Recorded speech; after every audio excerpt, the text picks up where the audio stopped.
నివారించాలంటే ఒకటి మార్గం అందరిలో సెల్ఫ్ డిసిప్లిన్ ఉండాలి. ఎందుకంటే ఆ సెల్ఫ్ డిసిప్లిన్ లేకపోతే ప్రతి ఒక్కరి దగ్గర డ్రైవింగ్ చేసిన వాళ్ళకి మనం దగ్గర నుండి ఎవరికి సూచనలు చెప్పలేము. కాబట్టి సెల్ఫ్ వాళ్ళకు అలాంటి డిసిప్లిన్ ఉంటే తప్ప ఇది ప్రమాదం నివారించబడదు. కాబట్టి మనందరం కూడా కొద్దిసేపు మానవహారంలాగా ఈ చౌరస్తకు మానవహారంలో అందరూ కూడా విద్యార్థులందరూ కూడా మరి పోలీసులందరూ కూడా మానవహారంలాగా ఏర్పడిన తర్వాత ఎస్పీ సార్ మాట్లాడి తర్వాత ప్రతిజ్ఞ చేయించడం జరుగుతుంది. మీరు కూడా ఇప్పుడు పోలీస్ లాగా భావించి ఇక్కడ వచ్చిన విద్యార్థులందరూ కూడా మీరు కూడా పోలీస్ లాగా భావించి అక్కడ మీరు మానవహారం చేసేటప్పుడు ఆగిపోయిన వ్యక్తులు అందరితో కూడా ప్రతిజ్ఞ చేయించడానికి అందరినీ మేము ప్రతిజ్ఞ చేసేటప్పుడు అందరూ చేతులు మీరు మీ వెనక నిలబడినటువంటి మీ వాహనాలందరూ కూడా చేతి నిలబడి ప్రతిజ్ఞ చేసేట్టుగా మీరు చూడాలి. ఓకేనా? నివారణలు నా వంతు బాధ్యత నేను నిర్వహిస్తాను. రోడ్డు భద్రతా సూత్రాలను తప్పకుండా పాటిస్తాను. నా కుటుంబ సభ్యులను తోటి వారిని సహచరులను ఈ నిబంధనలను పాటించే విధంగా చైతన్యపరుస్తానని ఇదంతా ఈ దేశ పౌరునిగా ప్రమాదరహిత సమాజాన్ని నెలకొల్పడంలో త్రికరణ శుద్ధిగా నా కర్తవ్యాన్ని కొనసాగిస్తానని ఆత్మసాక్షిగా ప్రతిజ్ఞ చేస్తున్నాం. ఓకే, జై మైనర్ డ్రైవింగ్ 18 సంవత్సరాల లోపు వాళ్ళని వెహికల్స్ నడపొద్దని మనకి చట్టం చెప్తుంది. అయినా కూడా మన తల్లిదండ్రుల వాళ్ళకి వెహికల్స్ తీసుకుంటాం. మన పిల్లలు కూడా తెలిసి ఆ తప్పు చేస్తున్నాం. కాబట్టి మైనర్స్కి డ్రైవింగ్ ఇవ్వద్దు. అదేవిధంగా హెల్మెట్ లేకుండా డ్రైవింగ్, బాడీలో ఎక్కడ జరిగినా కూడా కాలినా చేయరినా కూడా పెద్ద ఇబ్బంది ఉండదు. కానీ హెడ్ ఇంజరీ అయినప్పుడు ఇమీడియట్ గా చనిపోయే అవకాశం ఉంటుంది. మనం సెల్ ఫోన్ కొనుక్కుంటాం, 10,000 రూపాయలు 20 రూపాయలు సెల్ ఫోన్ కొనుక్కుంటాం. దానికి మంచిగా గార్డ్ వేసుకుంటాం 1,000 రూపాయలు పెట్టి.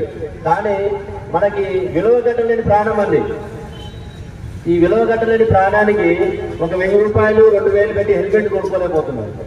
1,00,000 రూపాయలు పెట్టి బైక్ కొంటున్నాం, 1,50,000 పెట్టి బుల్లెట్ కొంటున్నాం, హై ఎండ్ వెహికల్స్ కొంటున్నాం, కానీ హెల్మెట్ కొనట్లేదు.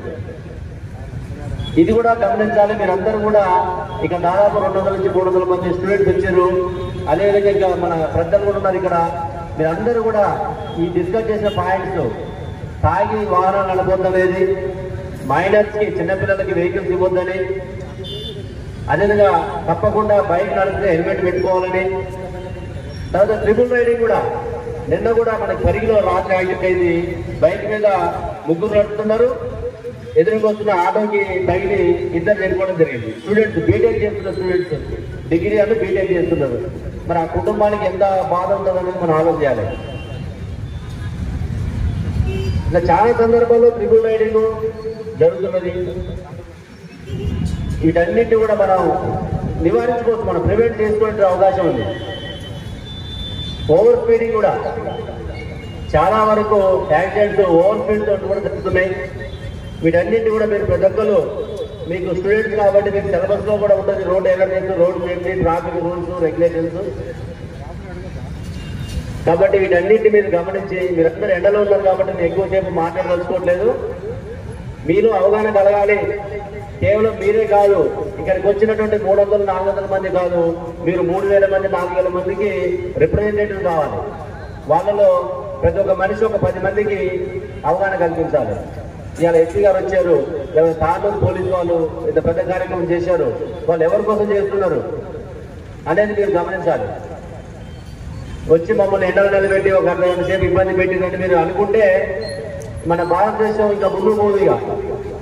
ఈ దేశం నాకు ఏమి ఇచ్చిందని ప్రతి ఒక్కరు అనుకుంటారు, కానీ ఈ దేశానికి మనం ఏమి ఇస్తున్నాం అనేది ఇంపార్టెంట్. మీరు దీన్ని గమనించి, మేము కోరుతున్నది ఏం లేదు మిమ్మల్ని నుంచి. కేవలం జాగ్రత్తలు పాటించండి, మీ ప్రాణాలను మీరు రక్షించుకోండి, మీ ఎదుటి వారి ప్రాణాలను రక్షించండి.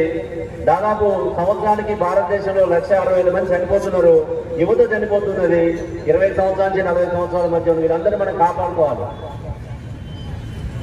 అదేవిధంగా మన తాండూరు టౌన్ లో కూడా ట్రాఫిక్ సమస్యలు చాలా ఉన్నాయి. మున్సిపాలిటీ వారిని కూడా మేము రిక్వెస్ట్ చేసినాం ఈ సిగ్నల్స్ పనిచేసే విధంగా చూడాలని. మేము కూడా ట్రాఫిక్ పోలీస్ స్టేషన్ ఇక్కడ ఏర్పాటు చేయడం జరిగింది. దానికి కూడా సిబ్బంది పెంచుతాం. ఈ ట్రాఫిక్ రెగ్యులేషన్ అయ్యే విధంగా, ఈ సిగ్నల్స్ పనిచేసే విధంగా చూస్తూ చెప్పి మీ అందరికీ హామీ ఇస్తూ, ఇప్పుడు అందరూ కూడా మానవహారంలాగా మీరు నిలబడ్డారు కాబట్టి అందరూ ప్రతిజ్ఞ చేయాలని చెప్పేసి చేతులు ముందుకు చాచి ప్రతిజ్ఞ చేయాలి. ఆ ప్రతిజ్ఞ తర్వాత